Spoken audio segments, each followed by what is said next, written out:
Poin penting dari multikulturalisme adalah menghargai. Ketika setiap orang di dunia ini bisa menghargai orang lain tanpa memandang siapa dia, apa agamanya, dari suku mana, dan asalnya dari mana dan apapun itu, dunia ini pasti bisa berjalan dengan berdampingan dengan semua perbedaan yang ada. Jadi supaya kita bisa dihargai, jangan lupa untuk menghargai orang lain. Multikulturalisme adalah istilah yang digunakan untuk menjelaskan pandangan seseorang tentang ragam kehidupan di dunia, ataupun kebijakan kebudayaan yang menekankan tentang penerimaan terhadap adanya keberagaman dan berbagai macam budaya yang ada dalam kehidupan masyarakat, menyangkut nilai-nilai, sistem, budaya, kebiasaan, dan politik yang dianut mereka. Singkatnya, multikulturalisme adalah bagaimana pandangan seseorang terhadap keberagaman yang ada di sekitarnya. Menurut saya, multikulturalisme merupakan suatu pandangan yang menekankan terhadap penerimaan dan penghargaan keberagaman budaya dan etnis. Baiklah, jadi menurut saya, multikulturalisme itu adalah bagaimana seseorang memandang terhadap keberagaman hidup atau perbedaan yang ada. Baik itu suku, agama, ras, ataupun budaya, apa saja yang menjadi perbedaan di antara satu manusia dengan satu manusia lainnya. Nah, ketika seseorang sudah memiliki pemahaman yang baik terhadap perbedaan atau menerima perbedaan yang ada, maka kemanapun ia pergi, dia dapat diterima oleh lingkungan sekitarnya dan dia pun dapat mudah berinteraksi sosial terhadap lingkungan sekitarnya. Multikulturalisme adalah istilah yang digunakan untuk menjelaskan pandangan seseorang terhadap keberagaman kehidupan di dunia. Kata Alkitab tentang multikulturalisme, ayat 3 ayat 28 dikatakan bahwa semua manusia yang berasal dari berbagai suku, bangsa, serta kelas sosial dipersatukan dalam Kristus. Artinya, kasih Kristus diberikan bagi semua orang tanpa memandang bulu. Di dalam Kolose 3 ayat 11 dipertegas lagi bahwa Kristus adalah semua dan di dalam sesuatu.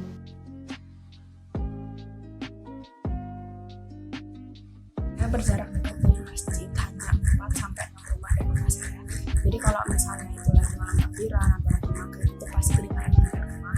Dan meski begitu, kita memang harus saling menghargai karena kita hidup sebagai tetangga di sini. Jadi harus saling menghargai hak masing-masing orang untuk beribadah.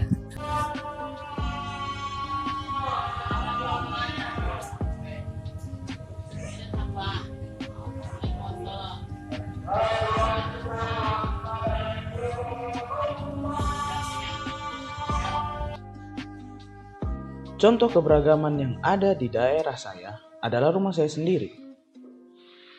Ayah saya bersuku Batak Karo dan ibu saya bersuku Batak Simbolungun. Walaupun itu masih dalam satu suku Batak, tapi tetap saja itu berbeda. Contoh spesifik yang dapat membedakan dari kedua suku tersebut adalah yang pertama, suku Karo biasanya dalam berbicara itu lembut.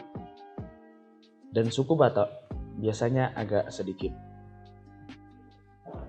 keras. Walaupun begitu, kami semua di rumah tetap rukun dan tetap bersatu. Walaupun memang wajar kalau sering terjadi perbedaan pendapat, tapi perbedaan pendapat itu yang dapat menyatukan kami semua. Dalam video tersebut menyurduk Dayok Nabinatur, yaitu ayam yang sudah diolah dan disusun, merupakan salah satu tradisi dari suku Batak Simalungun. Namun, keluarga besar kami terdiri dari berbagai suku, yaitu Batak Toba, Simalungun, dan Karo.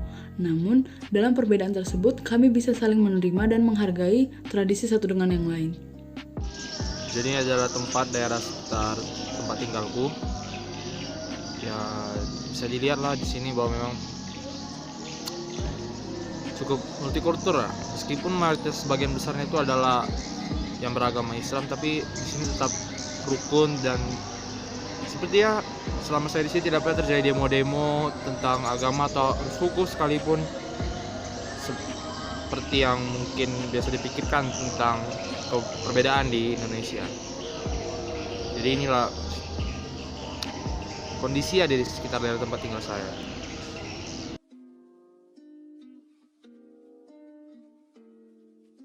Mana sikap seharusnya orang Kristen dalam menghadapi multikulturalisme? Kita harus dapat menerima dan menghargai seseorang tanpa memandang latar belakangnya, seperti orang yang berbeda suku, berbeda adat istiadat, berbeda cara pikir, berbeda cara pandang, ataupun berbeda agama. Yang kedua, kita harus dapat menolong antar sesama manusia dan menunjukkan sikap solidarisme tanpa memandang bulu atau latar belakangnya.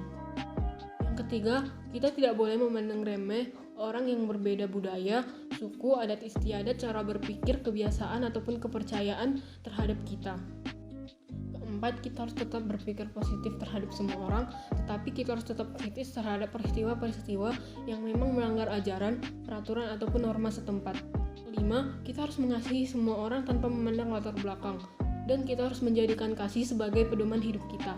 6. Kita sebagai umat beriman, kita harus dapat menghindari sikap-sikap seperti primordialisme, etnosentrisme, diskriminatif, dan lain-lain. Sebaliknya, kita harus menerapkan sikap-sikap kebersamaan, solidarisme, dan tidak boleh memandang seseorang dari latar belakangnya.